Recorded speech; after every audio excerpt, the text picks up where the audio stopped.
بسم اللہ والحمد للہ والصلاة والسلام علی رسول اللہ واشہد ان لا الہ الا اللہ وحدہ لا شریک لہ واشہد ان محمدا عبدہ ورسولہ اما بعد فعن ابی ہریرہ رضی اللہ تعالی عنہ قال قال رسول اللہ صلی اللہ علیہ وسلم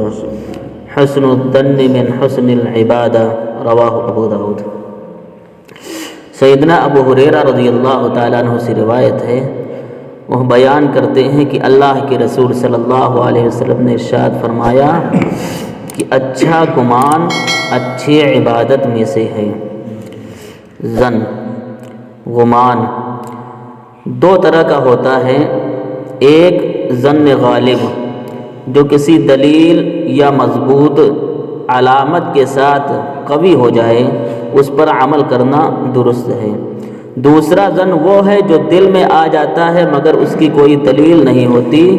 دلیل نہ ہونے کی وجہ سے دل میں اس کے ہونے یا نہ ہونے کی بات برابر ہوتی ہے، اسے شک بھی کہتے ہیں۔ ایسے گمان سے اور ایسی سوچ سے اور ایسے شک سے اجتناب ضروری ہے، بچنا ضروری ہے۔ اللہ رب العالمین کا ارشاد ہے، یا ایھا الذین آمنوا اجتنبوا کثیرا من الظن ان بعض الظن اثم ولا تجسسوا ولا یغتب بعضکم بعضا، کہ اے وہ لوگوں جو ایمان لائے ہو بہت گمان سے بچو، کیونکہ بعض گمان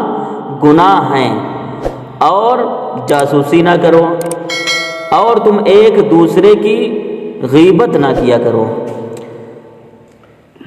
سیدنا ابو ہریرہ رضی اللہ تعالیٰ عنہ سے روایت ہے کہ اللہ کے رسول صلی اللہ علیہ وسلم نے ارشاد فرمایا، ایاکم والظن فإن الظن اکذب الحدیث، کہ گمان سے بچو کیونکہ گمان سب سے جھوٹی بات ہوتی ہے۔ اللہ رب العالمین کا فرمان ہے، ان الظن لا یغنی من الحق شیئا، کہ بے شک گمان حق کے مقابلے میں کچھ فائدہ نہیں دیتا ہے۔ اگر دل میں کسی شخص کے برا ہونے کا خیال آئے،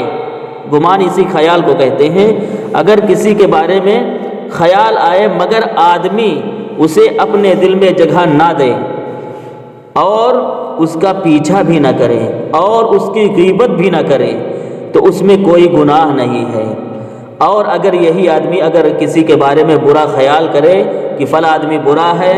اور پھر دل میں اس کو جگہ بھی دے، بہت برا آدمی ہے، اور پھر اس کے پیچھے بھی لگ جائے، جاسوسی بھی کرنے لگے اور پھر اس کی غیبت بھی کرے تو یہ گناہ ہے۔ اب دیکھیے، گمان سے، خیال سے کئی گناہ آتے ہیں، کئی گناہ جنم لیتے ہیں۔ ایک خیال آتا ہے کہ فلاں آدمی گناہ ہے، پھر فلاں آدمی برا ہے، پھر اس کے پیچھے لگ جاتا ہے، جاسوسی کرنے لگ جاتا ہے، پھر جاسوسی کے بعد اس کی غیبت کرنے لگتا ہے، اس کی برائی معاشرے میں بیان کرنے لگتا ہے۔ تو اللہ رب العالمین نے اسی کو منع کیا ہے، یا ایھا الذین آمنوا اجتنبوا کثیرا من الظن ان بعض الظن اثم ولا تجسسوا ولا یغتب بعضکم بعضا، کہ جب خیال کرو گے تو اس کے بعد جاسوسی کرنے لگو گے، پھر جب جاسوسی کرنے لگو گے کہ تو ایک دوسرے کی برائی معاشرے میں کرنے لگو گے، تو اللہ رب العالمین نے اس گمان کو، اس خیال کو بھی اللہ رب العالمین نے منع کیا ہے کہ اس سے بچو، اور پھر جاسوسی کرنے سے بھی بچو، پھر ایک دوسرے کی غیبت کرنے سے بھی بچو۔ اللہ کے رسول صلی اللہ علیہ وسلم نے ارشاد فرمایا، ان اللہ تجاوز لامتی عما حدثت به انفسها ما لم تعلم او تتکلم به۔ اب دیکھیے، آدمی کے اندر خیال آیا، اپنے دل میں اس کو جگہ بھی نہیں دی، اس کے پیچھے بھی نہیں پڑا اور پھر غیبت نہیں کی تو یہ گناہ نہیں ہے۔ اللہ کے رسول صلی اللہ علیہ وسلم نے اسی کو بیان کیا کہ اللہ تعالیٰ نے میری امت کو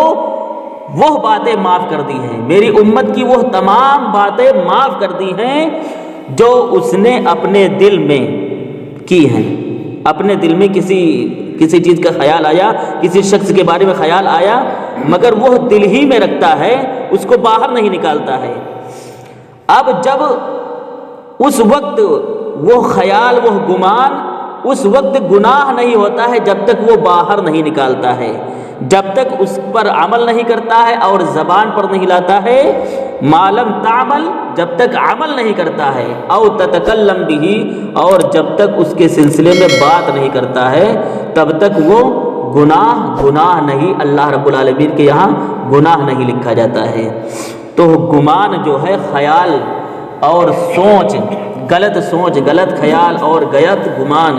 یہ زیادہ نہیں کرنا چاہیے، ورنہ یہ گناہ کی طرف لے جاتا ہے، اور گناہ پھر تجسس، جاسوسی میں بدل جاتا ہے، پھر جاسوسی غیبت کا اور چغلی کا جنم لیتی ہے، اور دھیرے دھیرے اور بھی فساد معاشرے میں برپا ہوتے ہیں، اور انسان اسی طرح اور بھی بڑا فسادی ہو جاتا ہے۔ تو اس سے ہم سب کو بچنا چاہیے۔ اللہ رب العالمین سے میری دعا ہے کہ العالمین ہم تمام لوگوں کو ان میں سے بہترین بات ہے اس پر عمل پیرا ہونے کی توفیق عطا فرما۔ اے اللہ، جب تک دنیا میں جیے اسلام پر ایمان پر جیے، اور جب ہمارا خاتمہ ہو تو اسلام اور ایمان پر خاتمہ ہو۔ آمین، تقبل یا رب العالمین۔